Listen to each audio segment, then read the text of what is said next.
मुसलमान कहीं नमाज अदा नहीं कर सकता। मुसलमान कहीं साफ सुथरी जगह देख करके नमाज को अगर अदा करना चाहे तो उस पर पाबंदी लगी है, उस पर मुकद्दमा हो जाता है। लेकिन वहीं अगर कोई और पक्ष के लोग वहां जाकर मंत्रों का उच्चारण करते हैं, कथा करते हैं और ढोल मजीरा बैठ करके जिस तरह से गाना बजाना होता है, उन सब की माफ़ी है। लेकिन आप 2 मिनट की नमाज अदा नहीं कर सकते। अगर करेंगे तो मुकदमा हो जाएगा। नमाज अदा करने पर मुकदमा हो जाता है। क्या यही राम राज है? पूरी कहानी आपको बताऊंगी कि किस तरह से एक तरफा मुसलमानों को लेकर उनको किसी भी काम को, उनको त्यौहार बनाने को, उनकी दुकानों पर, उनकी नमाज, उनकी अजान पर किस तरह से अटैक हो रहे हैं, पूरी खबर बताऊंगी। नमस्कार, आप देख रहे हैं बामसेफ न्यूज़ और मैं हूं आपके साथ शैला।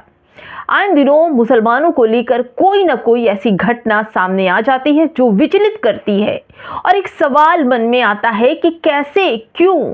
एक तरफ तो आप सड़कें जाम कर लेते हैं, एक तरफ तो आप किसी भी तरह से कथा करते हैं, सभाएं लगाते हैं, पंडाल डाल देते हैं, महीना महीना भर आपकी सड़कें जाम होती है। वहीं दूसरी तरफ इसी देश का नागरिक, इसी देश का खान पान और इसी देश की मिट्टी में मिल जाने वाला मुसलमान 2 मिनट की नमाज अदा नहीं कर सकता।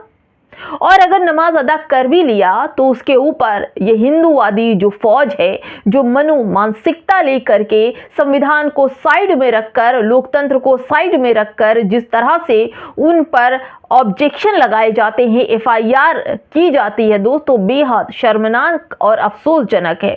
क्योंकि हर धर्म अपने आप में संविधान के दायरे में है और अपना अधिकार समझता है। जब ये स्वतंत्रता प्राप्त हुई थी उसके बाद से संविधान को मानने वाले पूरे देश के लोग हैं और संविधान में ये मेंशन है कि जो जिस धर्म से है उस धर्म का पालन करेगा, उस धर्म के अनुसार त्योहार मनाएगा, उस धर्म के अनुसार खान पान, कपड़े लत्ते, परहेज, उत्सव, त्योहार आराम से मना सकता है, क्योंकि संविधान में उनको ये अधिकार मिला हुआ है। और आपको ये भी बता दूं कि भारत लोकतांत्रिक देश और यहाँ पर किसी भी तरह का कोई भी अराजकता बर्दाश्त नहीं होती और सबको अपने अपने तरीके से अपने अपने त्यौहार, अपने अपने अरकान अदा करने का अधिकार है।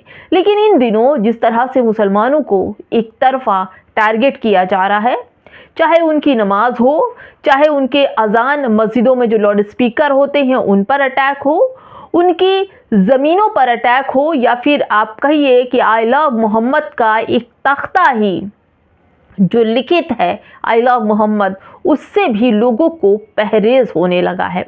अभी हाल ही में एक स्टोरी आई है जिसका नाम है द ताज, और यह फिल्म पूरे ताजमहल पर बनी है और इसके मेन जो लीड रोल में है वो हैं परेश रावल।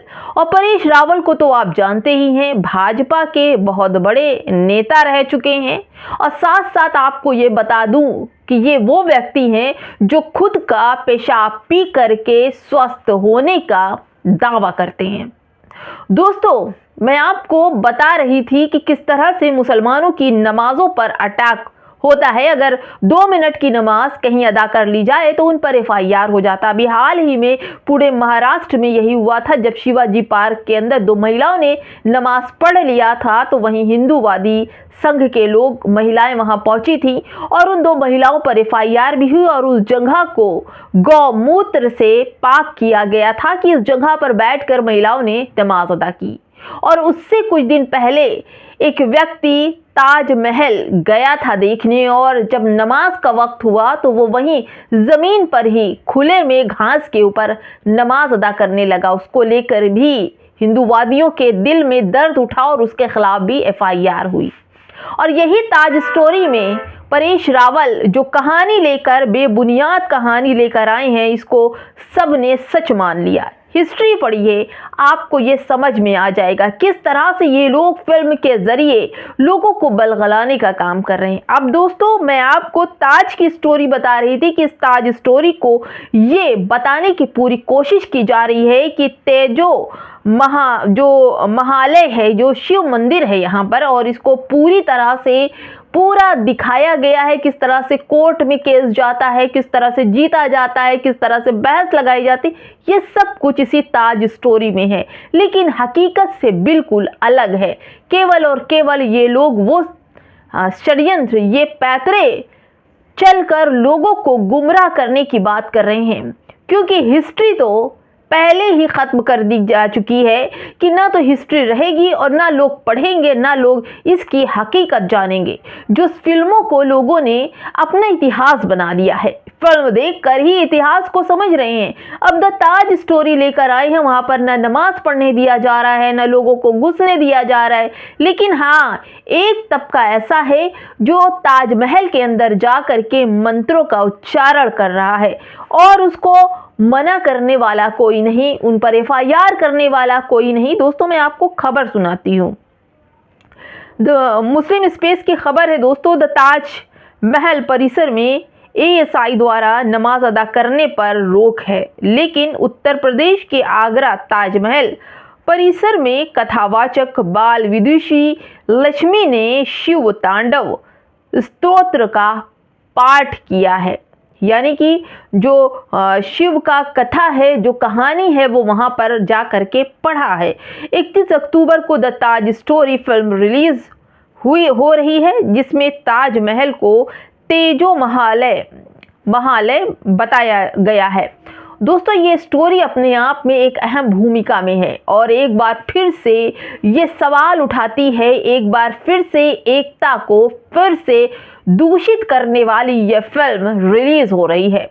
इस फिल्म को आने से पहले कितनी अराजकता फैल चुकी है। लोग ताजमहल में, जो कि एक इबरत की जगह है, मुमताज़ महल का कब्रिस्तान है, वहां पर वो दफन है शाहजहां और मुमताज़, जिनकी याद में ताजमहल बनाया गया था। अब उसको शिवालय का बताया जा रहा है कि वहाँ पहले से शिव मंदिर था और इससे पहले भी आप लोगों ने देखा होगा, कुछ लोग वहाँ पहुंचे थे, नारे लगाए थे, गंगा जल छिड़का था और ताजमहल को बताया था कि ये शिव मंदिर है।